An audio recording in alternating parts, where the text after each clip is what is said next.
Hello everyone, it's Chris here. Hope you enjoy this video to come. I'm going to speak about a book called Codenamed Dawn, which is an interesting book and an important book because there's a lot of things revealed which perhaps is not so well known of the greater public.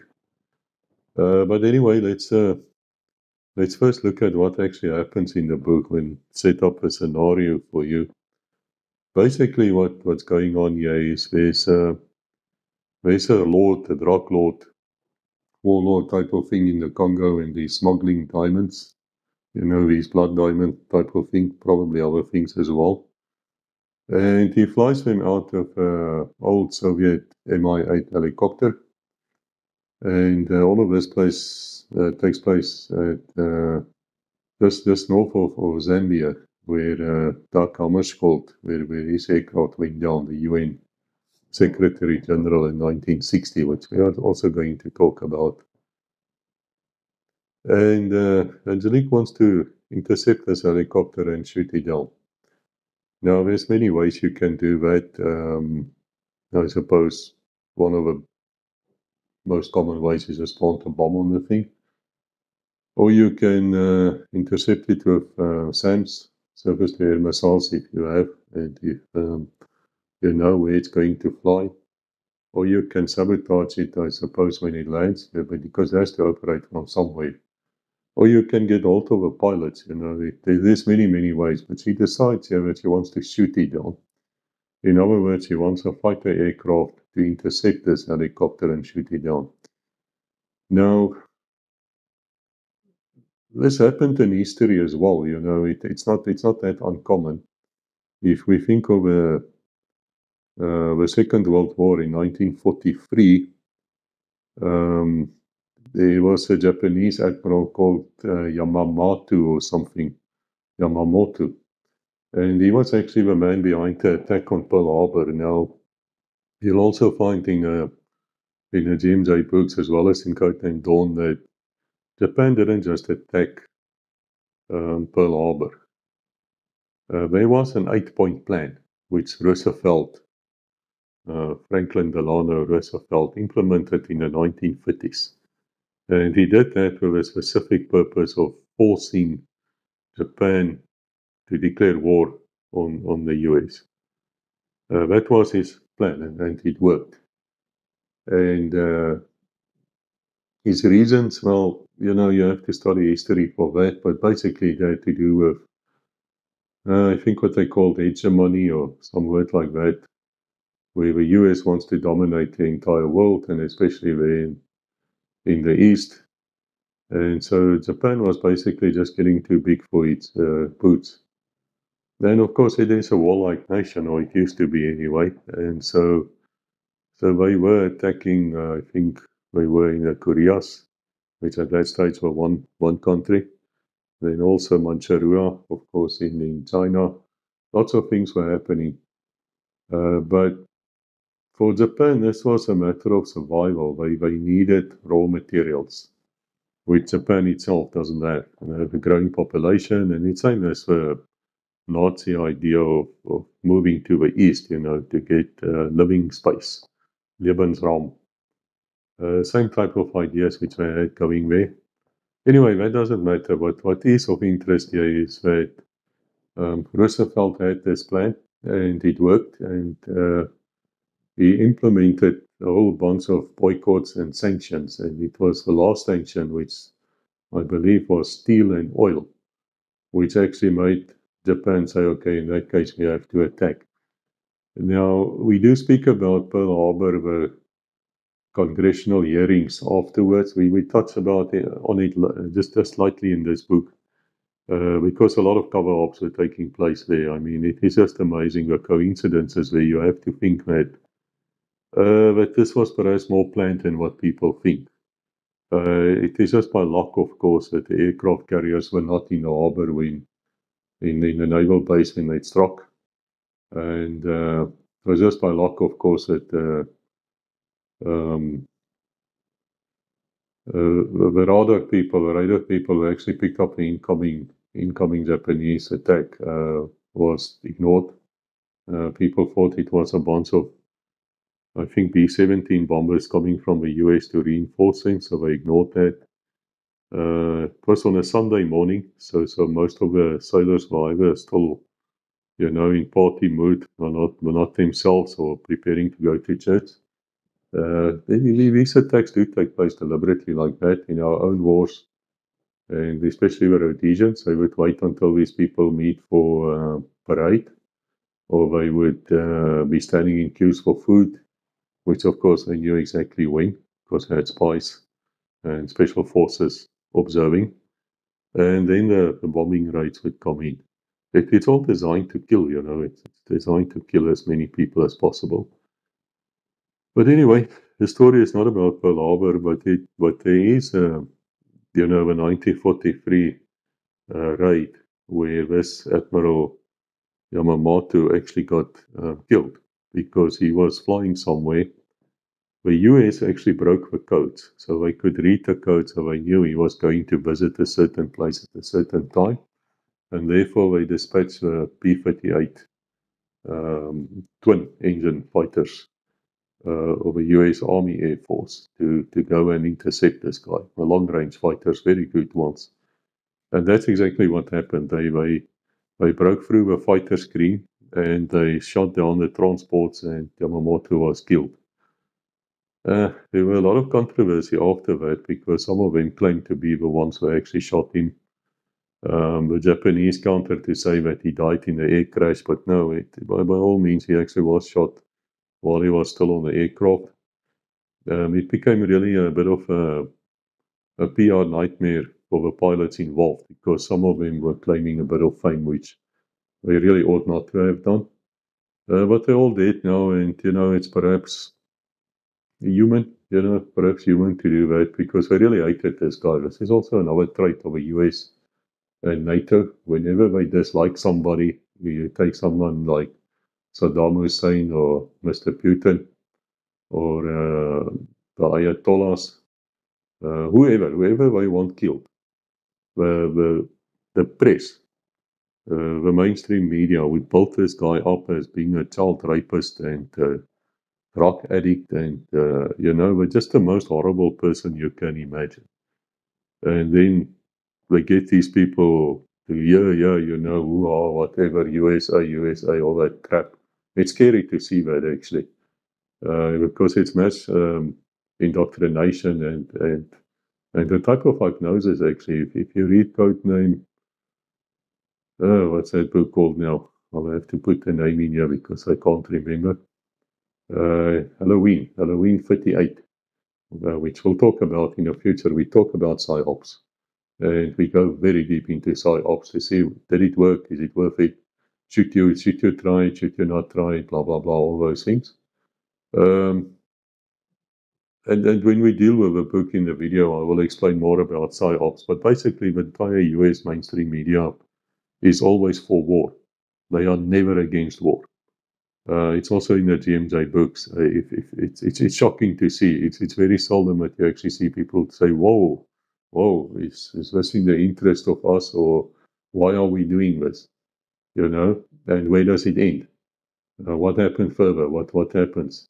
But they don't think like that. They're just all macho, They're going to attack and then keep on attacking because they don't see their asses enough. The problem is, yes, they might be forced to flee a country like they did Afghanistan, like they did to Iraq.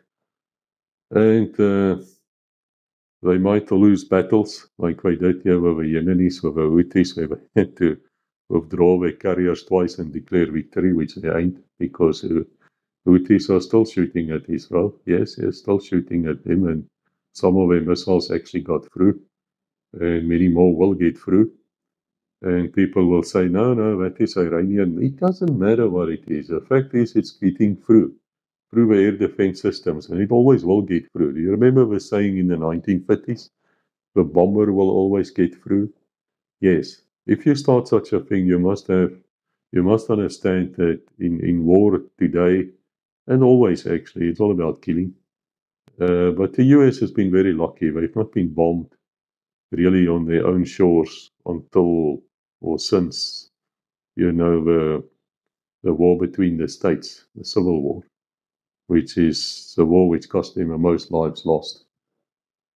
And for a long while, I must tell you, we were really thinking that they're heading towards such a war again. I mean, because it's a bit of a Hegelian dialectic going on inside the US. And if you want to know what that is, read Codename GSSP 40, where I actually describe it. It's where you force chaos, and you took two opposites to force chaos, like something like Obama versus Trump. And then you just work these people up until there's violence, and out of that comes order. That is a Jesuit principle, by the way, even though Professor Hegelian was a Protestant in name.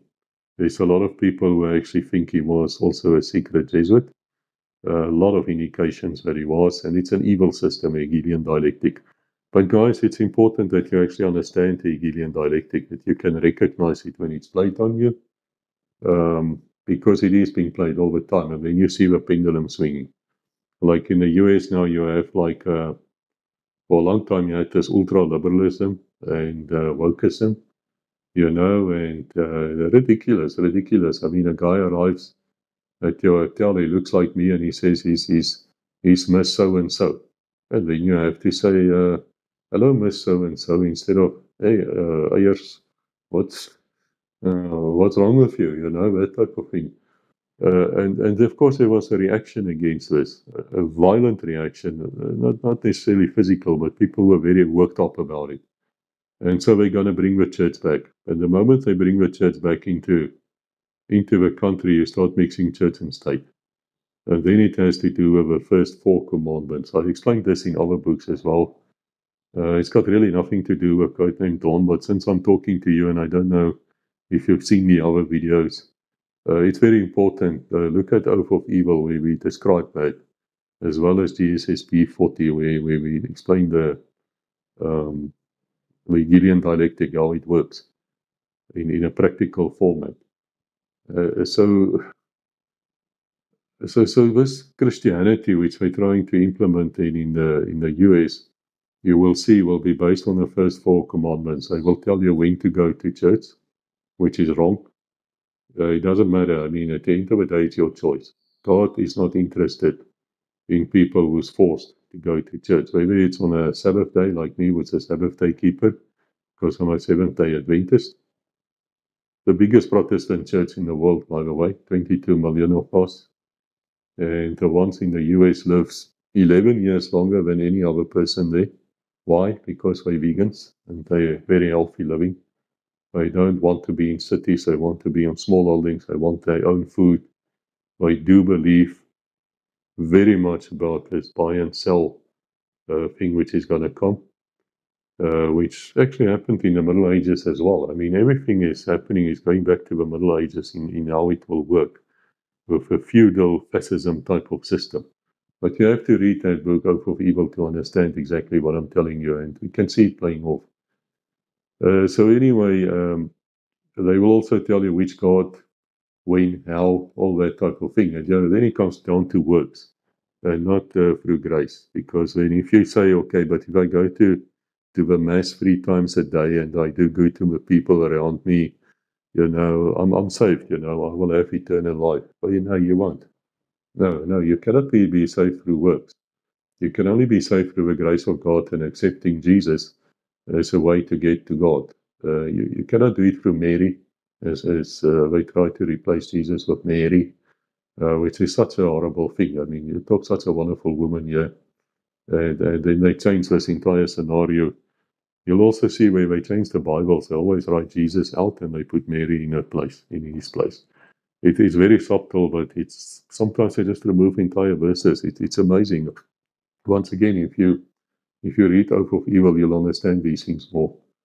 But anyway, to get back to Codename Dawn, and forgive me if I swing around a bit. I know there's a lot of people who say to me, I write like that too, and I don't. Sometimes I have to reread it to understand what I mean. Yeah, it's true, but I consider it important that you understand the bigger picture as well, and not just the the small picture. We do things strategically as well. Tactically is easy. I mean, you're a military man yourself, probably if you listen to me here, and if you watch the Legacy Conversation channel, it's all tactical. Mostly, it's tactical. How to storm a base, how to do this, how to react with an ambush, how to capture a turret. All those things is tactical, but you have to be able to think strategically, and then you have to think on even higher, where you think in terms of good and bad. Good and bad, Satan versus God, the angels of God against Satan and his angels, the entire creation. You have to be able to see that picture, or you will not understand what's going on in this world. It will not make sense to you. You will not understand it. But anyway, that doesn't matter. Perhaps it's a good thing too, not to understand. Now, the question came out when Yamamoto was shot down. Obviously, the Japanese knew that their codes must have been broken. And they changed the codes, but they thought their naval code or one of them is impossible to break, which is, of course, a dreadful assumption because all codes can be broken. There's logic in them. Even if it's illogical, it's illogical. Read Codename Odette, where we go deep into codes and ciphers, and also warn that the Western intelligence is penetrated by Al Qaeda and ISIS and these people. Why? Because they don't do any damn background vetting anymore. Why not? Because it's wrong to ask a man what's his views on sex and marriage and religion, things like that. No, you shouldn't do that. No, man. And that's what happens when you bring wokeism into an intelligence agency. You just need one of them to get in. We bring his mates in. Next moment, they bring their mates in. The real good people then gets disgusted with this and they leave. This is exactly what happened to Western intelligence since the 1990s, and today they are useless. Useless. And so they have all these ideas, but that doesn't work. It's the same as when you volunteer to serve your country. You will wear a uniform and you will follow instructions as long as they are legal, right? And there's no argument about it, guys. I mean, anybody here would understand the logic of what I just said to you. You can't bring in wokeism and liberalism and crap into security organizations. It just doesn't belong there. So we were used to be fairly conservative, God-fearing people, a square jaw GI man or G man of the FBI. None of that is left. None of that is left. And I'm glad to say that the shenanigans are coming out now, especially the FBI, who I call the Clinton whitewash bureau in my books, as I called CNN for a long time the Clinton News Network. Because it's amazing. But all of that is also part of the Hegelian dialectic. Anyway, the Japanese knew their codes were broken. They changed their codes. And the question then started, and they're still debating it today, was it worth it? Would you risk letting the enemy know that you can read their codes and their ciphers by killing one guy in revenge, basically, for an attack on you, which you was begging to happen? It was like really planned. In my opinion, and I say this in the book, as the characters speak to each other about it, and I say again to you, whenever characters start speaking history, or they start speaking current affairs, or they start speaking weapons or techniques or spycraft, that type of thing, tricks of a trade, you can take for granted that it's well researched. It's probably true, and I probably have experience in it. That's why sometimes people don't really know what's fiction and what's not fiction, which is also good. It doesn't matter. Don't bother too much what is and what isn't. Just enjoy the story and take what you can from the books. I'm told there's no one who reads a GMJ book without learning something. I'm really grateful when I hear that, because that's exactly the reason why I wrote them, is to depart knowledge in a way which people will understand. And that is the actual a way we teach in Africa. If you want to be effective, you won't use a Western method of a PowerPoint presentation and you're standing there in your suit and you have a slick MBAs, and yeah, I sat in such board meetings many, many times, and I struggled not to fall asleep, actually, even when I'm presenting. I'm not an MBA, by the way, but I found that if you tell a story, people do remember it. So you would probably be able to sit here and say to me, Chris, you know what? My dad once told me this story, and this happened 50 years ago. And you can tell that story, you remember it. And perhaps not 100%, but 99. It can stick in your mind. So that's what we call the African method of um, of learning is to tell stories. Very much like uh, the headman uh, Indula sitting there under the tree and they talking history, things like that. So the question which came out is, was it worth it? And I said, no, it was not worth it. You should not risk such a secret. Others disagree. They say, look, they needed in 1943, they needed victories, they needed a morale booster, and that alone made it worth it. Okay, so that's interesting. We discuss that. We discuss a lot of things in this book as well. And Angelique, because she's going to fly this mission, because he's a pilot, a very good pilot herself, which is one of the things which puzzles the rest around her. Because as you know, if you listen to the other videos, Angelique, the main character, do have secrets, and she's based upon a real person. All of them are actually. And her secret is basically that she's not really only working for a service. She's also working for France as a penetration agent. So she's, I wouldn't say obviously, but she's sometimes confusing in what she's doing, because she might be doing something which you might think would be against the wishes of Pretoria, but she does it anyway. And then she would explain it away that it's terrorism, and terrorism is international, and they have to work together. But it's not normal. It's not normal to suddenly have the Israeli intelligence assisting you, and then there's a French intelligence assisting you, or things like that. So there's a lot of warning lights going on in Angelique. That's why she's captured and detained in the first book I wrote, which is actually one of the last books in the series. Codename VFO 565 is where Angelique is actually detained, and she has to be rescued and then get out of South Africa as quickly as she can, because these people are after her. Now, to make sure that people can't point fingers at her, that she's the one who's going to commit the deed, she needs someone else that looks like her and which can be her, so that she can be seen at a different place. Now that happens often too. You have make sure that you are seen at a place, and then you just disappear for a few hours, and then you're back again. And meantime, there's somebody who looks like you from a distance anyway.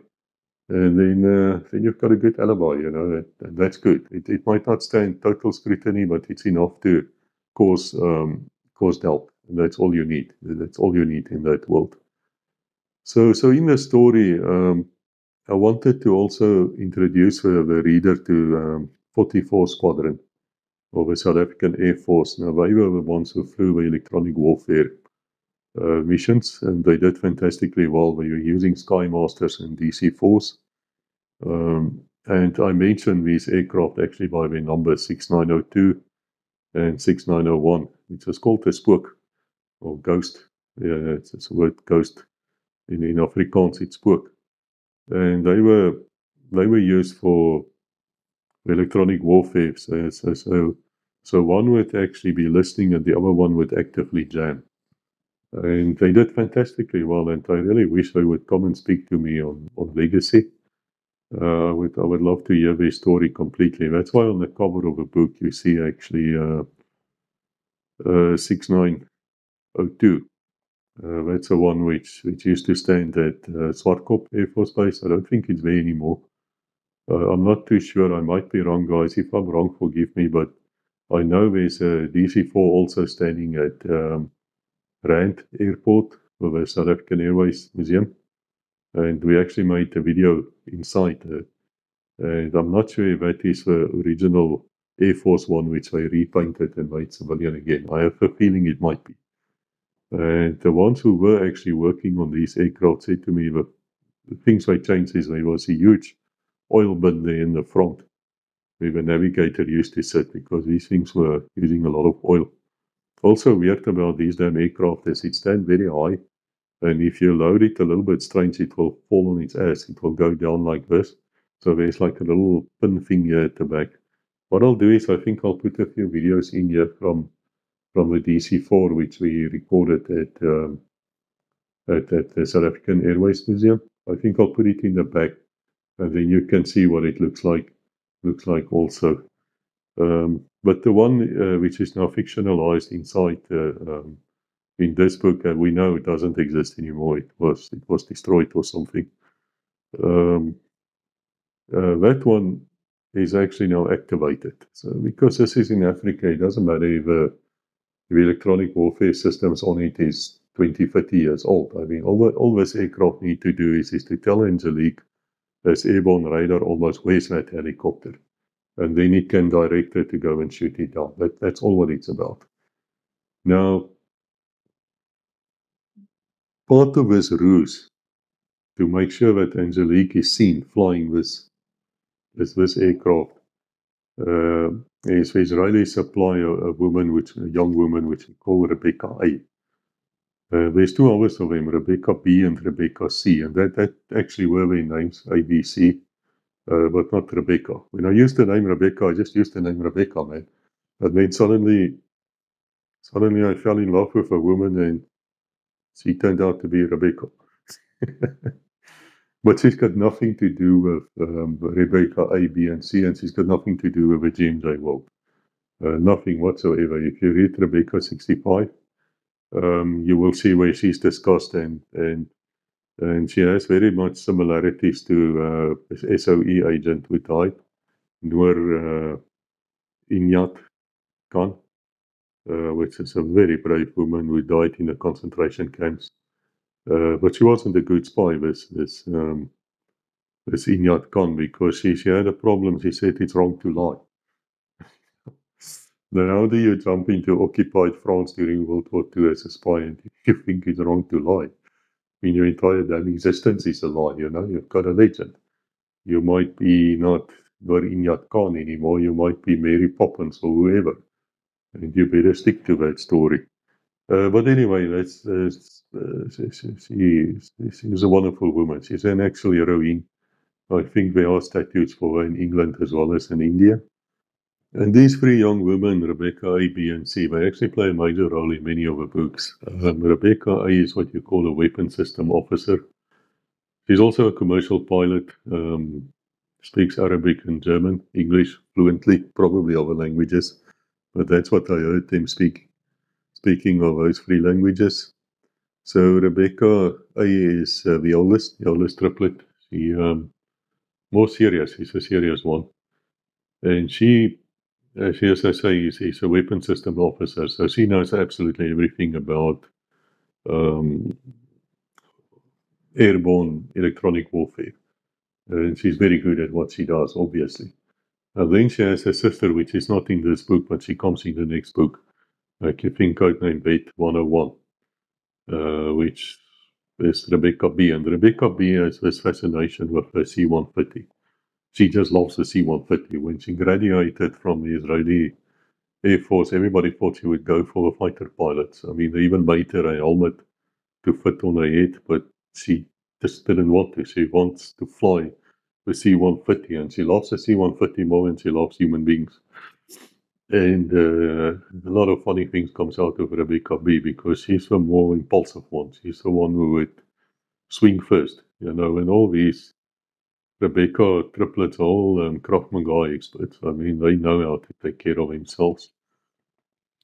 And I know that in later books it comes out that Rebecca B has been begging almost whoever supplied the aircraft to her to put air-to-air missiles on the C-130 so that she can shoot something down.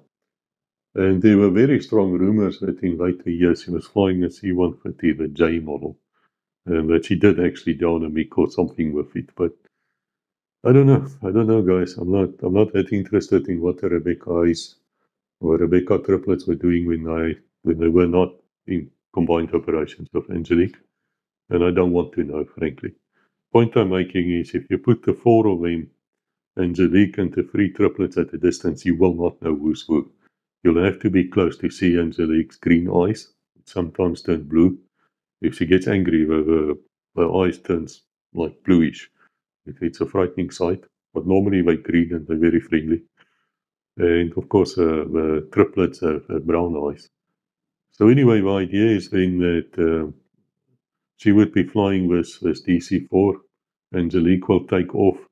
She'll be flying, and then this girl will take over. Angelique and her later husband, bodyguard, the chief agent Foxtrot, they would make a parachute jump from the DC-4 and be met by French intelligence, and then they would move out to an airfield where the fighter aircraft is waiting. So you can see there's an entire scenario going on in the background. Now, to jump from a DC-4 is not that damn easy because they are now simulating to be something else. In other words, you just change your transponder, and if you can then fly at a certain height and speed, the air traffic control would not necessarily your military aircraft because they don't really have active radar searching for you. What they have is transponders. So they receive a signal from you. The signal is coded to say this is Boeing 727 registered to whatever, blah, blah, blah. But if you can change that, then of course, no.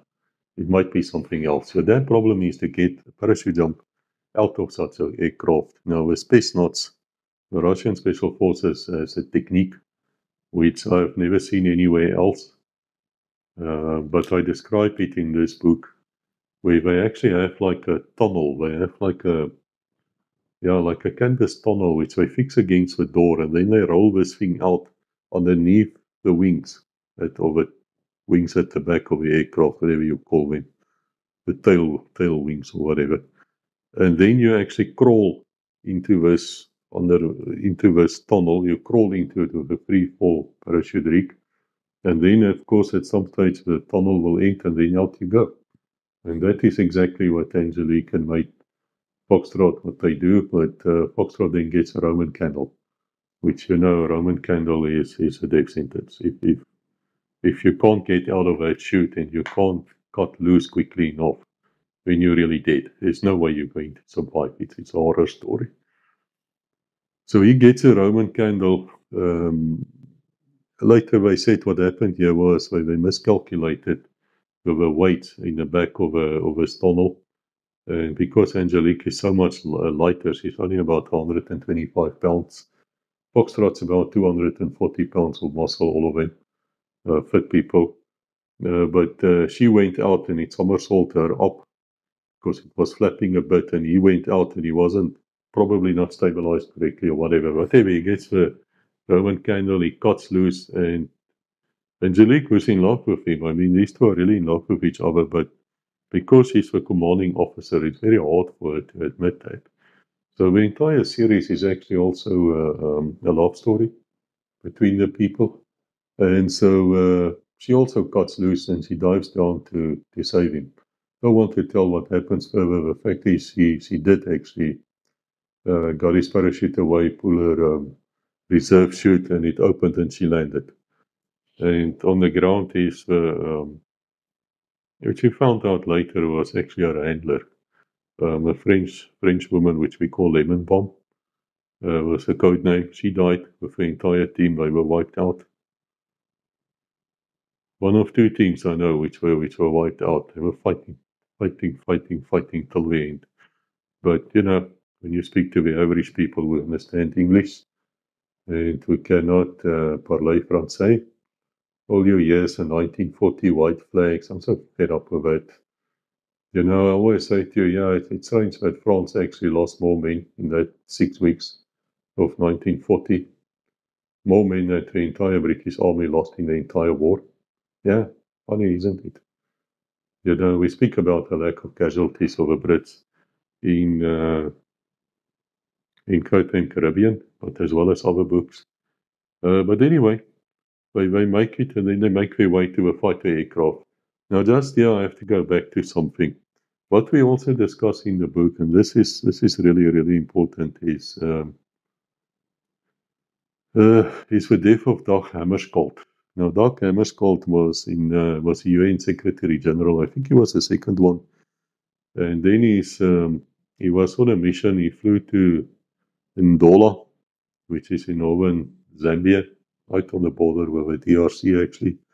And in those days, the DRC was even more screwed as now, because, the colonial power left, and everything fell apart. I think of Patrice, what's his name, Lumumba. He took over. There was a province called Katanga, which then declared independence. It was total Christian, democratic, anti-communist, capitalist type of place. So you would have thought that the West would actually say, welcome to the world. Under Moise Tshombe, who was an accountant by trade. But no. They would rather have Katanga go back to the DRC, which, of course, in those days were now turning communist under Lumumba. It was a gemors. It was just dreadful times. South African mercenaries got involved. We can think of Mike Hoare, people like that. And we haven't done it yet, but we are having a discussion with Mike Hoare's son about Mike Hoare's books, which he wrote. He's late now, of course, but Colonel Hoare was a good mercenary. He was a good officer in the Second World War as well. Of course, we do speak about Mike Hoare a little bit when we speak about with Andre Olivier, our chaplain, when South African Railway Police Special Task Force, he was their commander when the Seychelles coup took place, and the mercenaries then flew back to South Africa in a hijacked Air India Boeing, and Mike Hoare was also amongst them, of course. And then the Special Task Force surrounded them. They deployed snipers, female snipers. We spoke to her as well in Legacy, but thank God nothing else happened. They surrendered and they were sentenced to jail. But anyway, we're going to speak to Chris Hoare, and so that would be interesting to hear what comes out of that. But the fact is, Katanga was treated most awfully by the UN and the West.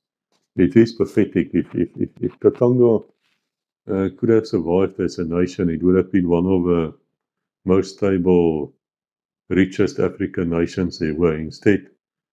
Instead, horrible things happened, and that's what I want to discuss here, is because the UN, which is a satanic organization, by the way, read Oath of Evil, War on Protestantism, you'll see where that comes from.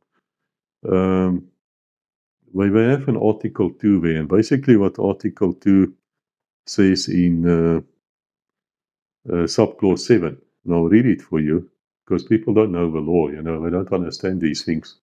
But it's very important. It's an important message. It's one of the messages why I wrote the book is it says, nothing contained in the present charter shall authorize the United Nations to intervene in matters which are essentially within the domestic jurisdiction of any state, or shall require the members to submit such matters to settlement under the present charter. But this principle shall not prejudice the application of enforcement measures under Chapter 7. Basically, what they say is keep your flippin' nose out of the internal workings of the country. That is what apartheid South Africa was always telling the world. Listen, this is our internal system. This is how we do it. According to your own damn charter, you're not supposed to intervene here. The reason why they had that clause there was to prevent war. Because that's basically where things start. Look at Ukraine now as well as Russia, with the Ukraine-Russia war, which Russia is winning hands down. If you're sitting here and you think, oh, Russia, then you've got no clue. You're listening to CNN and whatever, and then you can just as well listen to Satan. Because Ukrainians has lost more than 1 million men now. Some analysts are talking about 1.5 million. Their population has gone down from about 40 million in 1990 to now about 25 million. Entire generations of men are now wiped out. And those who left the country, millions of them will never go back. Never.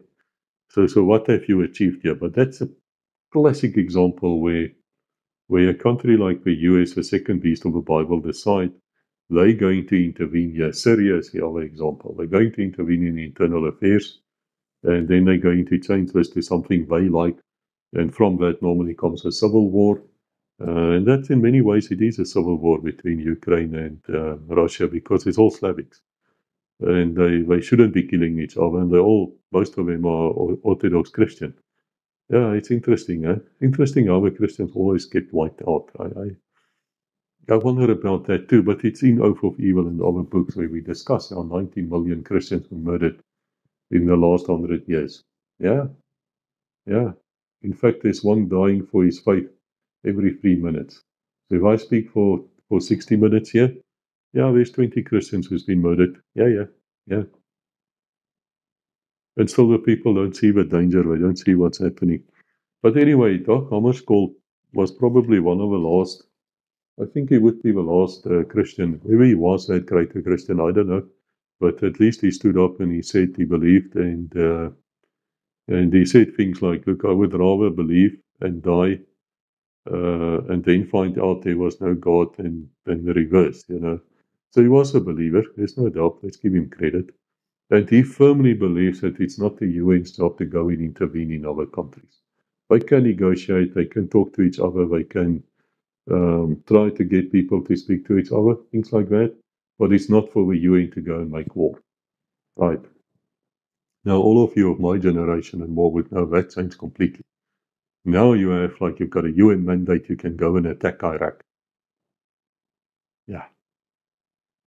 Or if you're a second beast, you don't actually need a mandate, you go and do it anyway. You know, you can get away with it. No one's going to bomb me. But then you also, of course, you attack countries which are very much smaller than you. Yeah. Don't attack a peer country, man, because why? Yeah, you're going to feel the pain, man. You're going to feel the pain. You're going to end up like Russia and other countries where you sit around even today and you say to a group of people, tell me how many of you have lost your granddad or grandparents or family members during the Second World War? All of us. All of us. And then you look at the US, guys, how many of you lost? 0.01%. That's statistics. Statistics. Go into Larry Johnson, the ex-CIA, and there's other things as well, Dr. Larry Johnson. Search for him on the internet. You'll find him. Listen to what he has to say. Ex-CIA analyst, clever guy. And listen to him often because we speak the same language. Exactly. We don't know each other, probably never know each other. But I can tell you that you can't argue with that guy's facts. And these facts are not what you hear on CNN and the rest of the liberal mainstream media crap. It's not like that at all. He actually tells the truth. It's astonishing. But Dag Hammarskjöld didn't want that. He didn't want to intervene. And after his death, the UN has changed. And suddenly the UN now decided, no, they're going to intervene. So they decided they're going to force Katanga now to surrender. And so the Indian Air Force are there with 4 Canberra light bombers. And they took off and they begged Canada, of all places, can you believe? And this is 1960, right? This is before the Vietnam War. And so we're begging Canada for napalm. Napalm? Yeah. Napalm. Napalm. I don't know exactly how you say that in English, forgive me. But you know what I mean. This burning fuel jelly. They're begging Canada. Canada say like, hell, we will give you that. So they use normal bombs. They bomb a flippin' hospital. The first Indian Air Force, or let me say the first UN Air Force, conducted by the Indian Air Force, strikes bomb a Red Cross hospital. And hotels where people are hiding out, and you know, it's amazing. It's just flippin' amazing.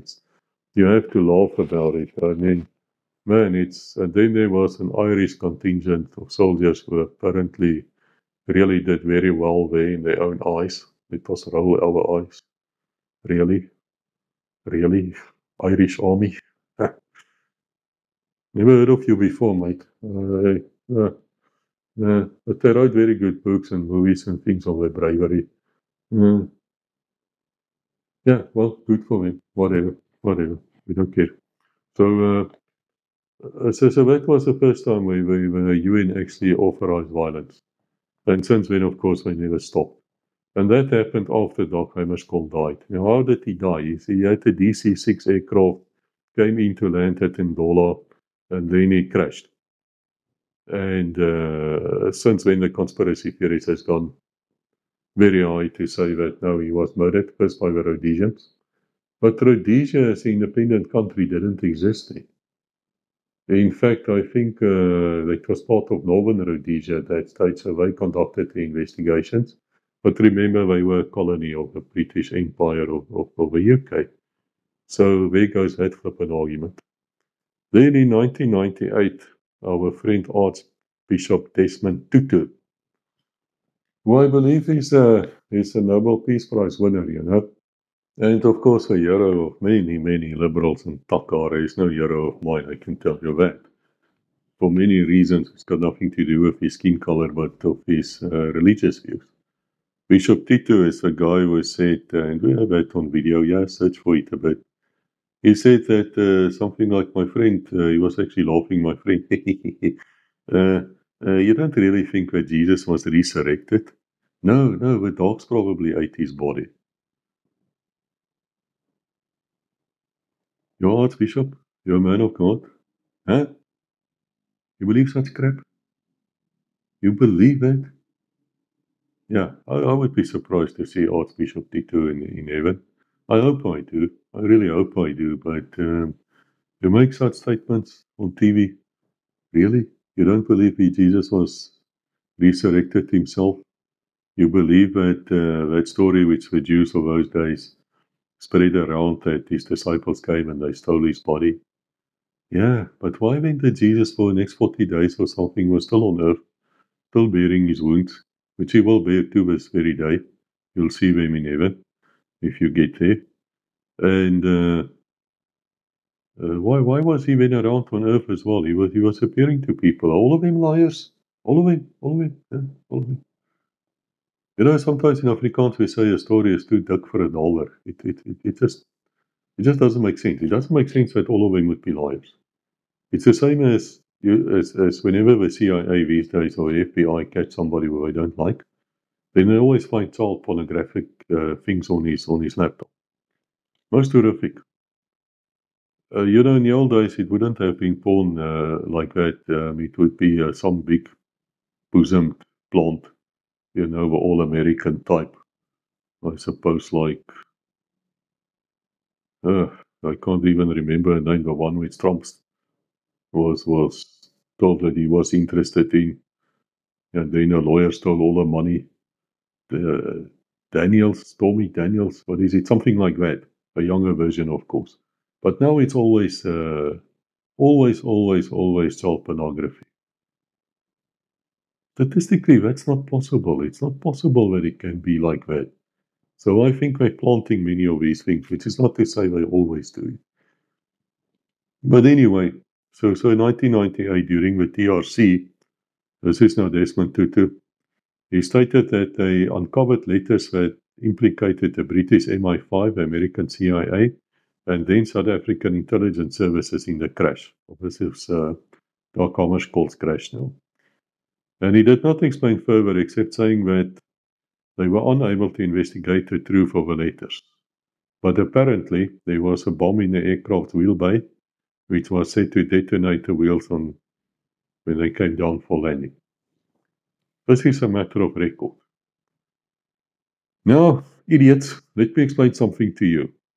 South Africa in 1960, right, when Doc Hammarskjöld passed in the crash at Ndola, did not have any intelligence services, you idiots. It was before 1961, before it became a republic. Therefore, MI6, MI5 would have been working in South Africa legally, as they would have done in all the colonial powers. Yeah. So somehow a unit which didn't flip and exist went and planted a bomb in a different country just to take out this guy who was actually saying, don't intervene in South Africa's policies. This is against the UN Charter, 2 subsection 7. So you're going to kill him.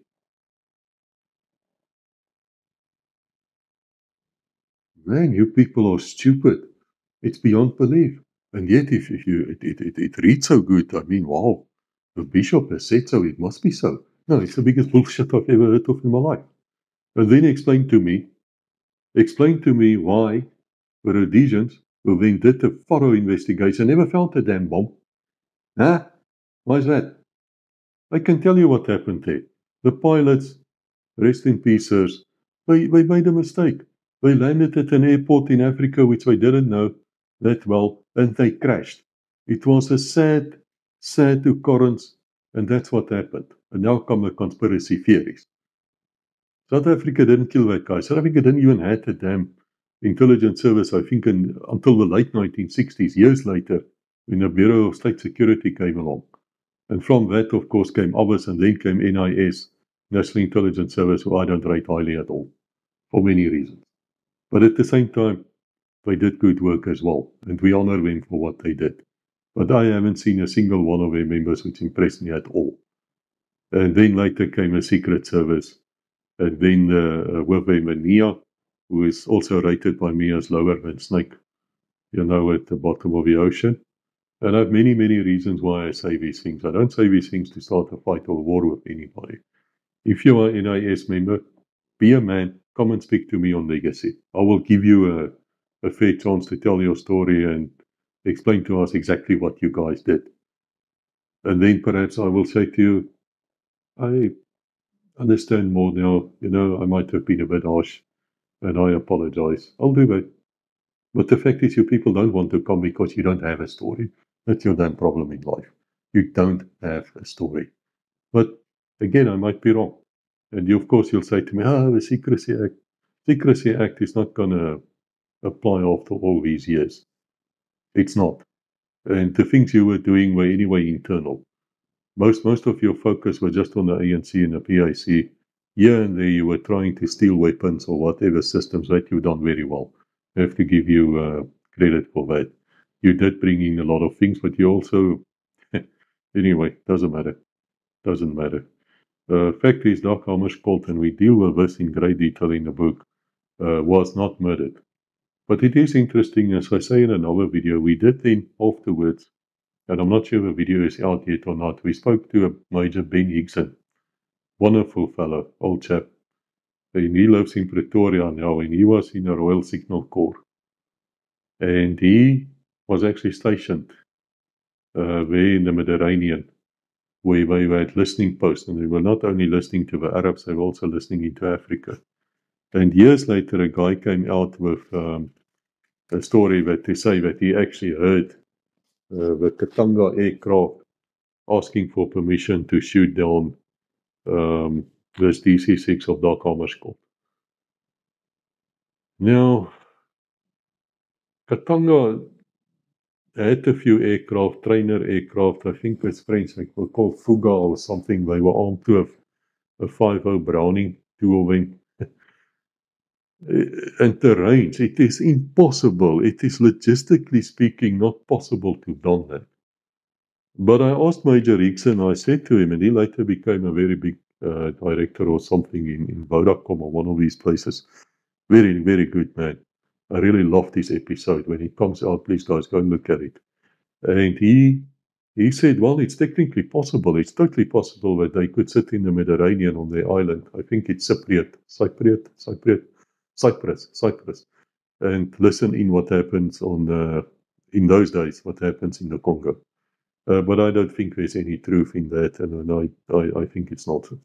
So anyway, that is Dag Hammarskjöld. Now let's just talk about the last thing I want to talk to you here about is Angelique is now flying a F-5T. Now you know the F-5E Tiger II. It's a very good fighter aircraft. Yeah, we saw them in a lot of countries. Came out at the same time almost as the McDonnell Phantom F-2, which is also a very good aircraft, quite quick. And the F-5, which made it different, is it was it's not a training aircraft. Not at all. It was a superiority fighter. And if you read Codename Jen, which I think is a book before Codename Dawn, I'm not sure anymore, but this very same aircraft also features. And we have a pilot there, and when we have a pilot, I assure you, I sat down with the pilots and spoke to them, or I was there to observe. So you can take, unless we were lying or unless I'm lying to you, you can take fairly for granted if this guy says that F-5E was a superb dogfighter and it would actually take on a F-16 and it would mostly win. If you look at Top Gun, the series with Tom Cruise, those enemy fighters there right at the end, the Libyans or whatever, where they engage with the F-14s and blah, blah, blah. That movie is so full of crap. It's just not, man, it's nonsense. But anyway, it's a fantastic music, of course, and it's very good-looking people. You have to like them. Even though we found out that scene with a volleyball game, that was actually done by a gay director for his own satisfaction. I would hate to think what happened while they were editing this or shooting it. Probably a bit of. You guys remember that old signal when you're walking patrol and you tell the guy to come closer, to come here? You, Lieutenant, wants you. Hurry up. Not saying any more than that. It's a family show. Well, we would hope it's only that. But anyway, the enemy aircraft which they went down and become a great heroes, blah, blah, blah, is actually the F-5E, which were for many years used as the aggressor squadrons. Now, in Codename Jen, you will find out that when South Vietnam fell, the Soviet Union got hold of about 48 of these F-5E Tiger IIs, and they flew them in the aggressor squadrons as well. And they worked out the exact envelopes which the pilots have to fly to defeat these aircraft. And they never told the Arabs because they were holding it back for a surprise. And that surprise would have come in NATO, in Western Europe, in the 1980s, when NATO had no air superiority, but we discussed that in Codename Blue Tang. I really should make a video of that book as well. People are asking me about it now because I keep on speaking about it. But it is such startling, it is so, because the West runs on something we call the QME, which says they have a quality military advantage because they have perhaps less people, perhaps less aircraft, less ships, less whatever, but it is quality, they have better technology, they have superbly trained people, they can fight these Chinese and Russians who just come in human waves at you, So tell me, and read American Military Might Debunked. Tell me if you still have this QME still, if you still have that advantage. The answer is no. You lack in everything. You lack in aircraft, missiles, technology, battle command control, human beings. Most of your soldiers are fat. Even the U.S. Marines, 1/3 of them are overweight. Yeah. And then you brought in wokeism into your armed forces. Do you understand what an African male actually think when he sees a transvestite U.S. military officer walking around holding the hands of his mate in public, in uniform? And guys, I was a human rights lawyer. I do declare to you today that if somebody wants to be like that, let him be like that. It's not a problem. No problem. As long as you don't force children to become, sex changes and things like that, which is also a woke thing. But if you're an adult and that's what you want to do, then please go and do it. I have no problem with that. I don't care. I just telling you that from certain places in the world, like the Arabs, where your enemies are, Africa, where your enemies are, you better not operate in that theater because they're not going to take you seriously, man. They're going to refuse to even talk to you. They want to to speak to a guy who looks like a guy with, hard drinking, and perhaps he's got more than one wife, or at least a concubine somewhere. They respect that. No problem with that. That's their traditions. But of course, you don't respect that at all. For you, this is seen as hate speech. For you, that is like, oh, no, no, no, you have to tell me I'm cute. If they don't have to tell you anything, mate. I really don't. But if you read Codename Jane, you will find out that this pilot was actually flying in the aggressor squadrons as a guest pilot or something, I suppose, or a mercenary pilot, whatever, he was there. And this is based upon facts. And then it came out that the US Air Force, as well as the US Navy, the aviators, all of them were falsifying their scores to look better. Yeah. Yeah, they were falsifying the books so they could actually look if they can win a fight against the MiG. Tell me, would that happen if that happens in real life? Let's say, this graduate of a Top Gun or Red Flag.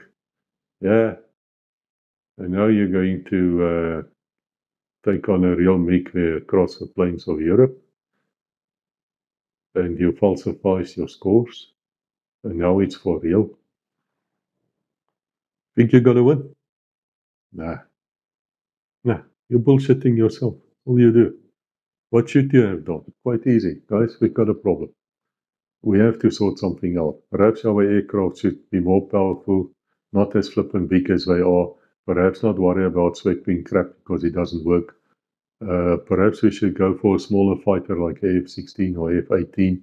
Perhaps we should go and learn from the Israelis or wherever where we can learn. Be a bit humble, Be a bit humble.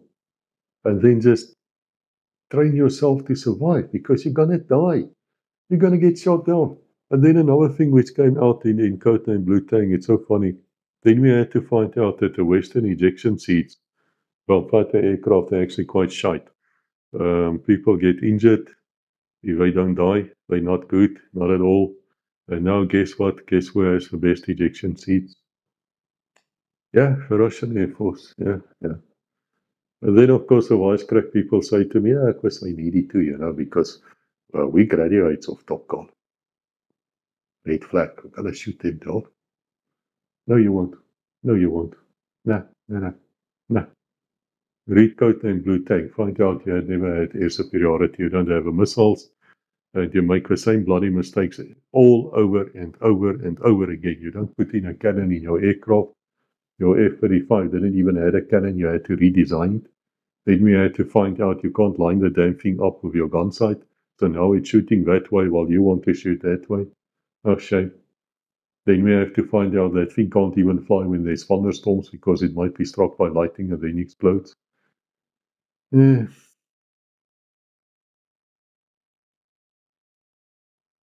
Where did things go so wrong? You know what? I grew up thinking of the West and NATO as superior, as really good, as the leaders. We looked up to the US president as actually the leader of a free world. And then suddenly we saw something else. And today we only have contempt. All I do have. And why? I just mentioned to you why. All I said to you is true. You can't deny this. So sort out your crap and wake up. So anyway, this F5T which they are using. Now, the F5T is the model which they were flying here in Thailand at the Thai Air Force, which is a good Air Force. They fly the Gripen these days. And they might buy the F-16, but they might also not. They're very pissed off with Trump and his tariffs. So I think they're going to go for the Gripen, which is anyway a much better aircraft than the F-16. It was old now. And so they had the F5, but they put two 50mm cannon in. They replaced the two 20mm from the F5E to the, and they called it the T, with a 50 model. 50mm cannon. And it worked well. They just stuck out. They were not internal anymore. They stuck out. No problem. Good cannon. But Angelique, because of there's a bit of deniability going on here, she equipped her F5 with 23 millimeters. In other words, the same cannon which is used at the 23 millimeter you guys saw in Angola. That's a superb weapon. I describe it in many, many books. And is it possible to do that? Yeah, the technicians and pilots said to me it's totally possible. And it is a fantastic weapon. And yes, you can shoot things down with it. So now we come to the last part of the book. And this is the great argument. This is the argument if a fixed wing fighter goes up against a attack helicopter, who's going to win. Because Angelique gets a surprise of her life when she comes in to shoot this Mi-8 down. He's escorted by two Hind D. And the Hind D's very quickly picks up radar scanning from the Squik, from Rebecca A. And they warn this Mi-8, and they turn to protect the Mi-8, the target. So now Angelique is up against two attack helicopters. Now, I've asked people like Neil Ellis and Cobus Turin what they think would happen in a scenario, because up to now, and there's also an episode on this actually on Legacy, on what the helicopters during the South African Bush War would have done if they met MiGs. Because the reverse actually happened. I think the Impalas actually shot down a couple of Cuban, Soviet, and Golan helicopters. I think 4 or 5 of them. But they were not taking evasive action. They were flying quite high, if I remember correctly, because they're following the rivers. They cannot navigate. So you knew where to ambush them. They didn't go low. And then the Impalas actually got them. I think there might be an episode on that coming out on Legacy. I'm not sure anymore if we still discuss it. But where we speak about the Impala Mark II, I believe with Captain Trevor Winberg, who flew them as well as the Mirage AZ, the Mott Movers, the ground attack one, F1. I think he might speak about that as well. But we also had a pilot, or a helicopter pilot, who said they actually practiced this against the Impalas, and the technique was to go very low, and then the Impalas couldn't get low enough because they have to go down to shoot. And so that's how we evaded them. But that is fairly unique to South Africa. In the Falklands War, the Brits simply, when the Argentinian Air Force, jets arrived, they would land. They would actually land on the island. Obviously, this is not over the ocean now. They would just land, and the pilots and the crew and everybody would just run for hell for cover and just let the helicopter stand. That was their way of doing it then. We use that technique too in a different book. I think it's codename Annika, but I might be wrong. Annika is also somebody we know. But anyways, where we use the same technique where you get the MiGs coming in to shoot you down. I think at that day Angelique was flying Super Freelon. And there is an episode on Legacy coming out also, if not out already, on the Super Freelon, where we speak to Colonel Neil Malan about that aircraft. And she just landed this thing in the bush, basically right next to a hill for ground clutter for the radar. And then the MiGs after a while had to go because they ran out of fuel. So we use all the different techniques. But here, of course, there's a dogfight going on between Angelique's F5T with its 23mm guns and these Hinds. I'm not going to tell you what happens further. It's for you to read the book. It's a wonderful book. It's really nice. I had so much fun writing it, especially because we could bring in all these different facets. I didn't even mention it, but where I talked about the transformer being changed. That happened in war as well. There was in Vietnam there was General Bolo or something, and Robin Olds, and it was Operation Bolo. And what they did is they were flying, I believe, Phantoms, and they were simulating as if they were Thunderbirds. And of course, the North Vietnamese then came up with their Soviet pilots, many of them. They came up to engage, and the next moment it's not It's not these fighter bombers, it's actual fighters and they're waiting for them. So they did that and they wiped out the North Vietnamese Air Force in 1 hour, or in a couple of minutes actually. Yeah, that was Robin Olds. Wonderful man. When he was, of course, a World War II ace as well. So when press started speaking to him, Pentagon advised him to cut off his moustache, to look more, I don't know, less like a fighter pilot or less like a, I don't know, Mexican bandit or something with more square jaw. He just told them to take a hike, and that's right too, a man's face and the things on your face should be sort of holy. But that's what happened there. Robin Olds, great fighter pilot, great ace. But even in that war, we if you look back on it, there were a lot of problems for the Americans there. I mean, the missiles, for instance, air-to-air missiles failed 92 times out of 100. But all these statistics are also in Codename Blue Tank. So Codename Dawn, you can get hold of it on Amazon. It is available in hardcover, softcover, Kindle as well, and audio. It's a long book. It's almost 500 pages, but as you know, there's a lot of things we needed to discuss. I expected a bit of a reaction on it because of Katanga and the bombing for the UN of Red Cross hospitals and things like that, as well as, of course, the fact of Dag Hammarskjöld's death, which was an accident, despite what people want to believe. But yes, there was a bit of a reaction. The book is quite suppressed. I don't think a lot of people read it, which is a damn pity because it's a good story. Everything I said to you here is just woven into the story. It would be the characters talking and explaining these things and getting everything together. And yeah, so that's the story there.